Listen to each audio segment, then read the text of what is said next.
atçılığın öncülerinden Ahmet Atman'ın oğlu olan Özdemir Atman, 1924 yılında Ayvalık'ta doğdu. Lise eğitimini Robert Koleji'nde tamamladı. Ardından Amerika Birleşik Devletleri'nde Cornell Üniversitesi'nde inşaat mühendisliği eğitimi aldı. 1950 yılında kurulan Türkiye Jokey Kulübü'ne 1951 yılında asli üye seçildi.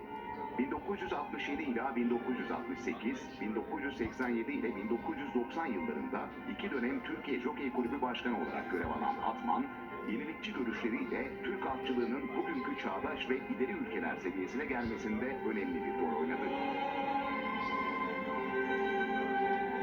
1952'de Virago, 1991'de Abbas, 1996'da Bolt Pilot isimli safkanlarıyla başta gazi koşusu olmak üzere sayısız başarılara imza atan TCK eski başkanlarından Özdemir Atman'ı anısına düzenlenen bu koşu vesilesiyle saygı ve rahmetle anıyoruz.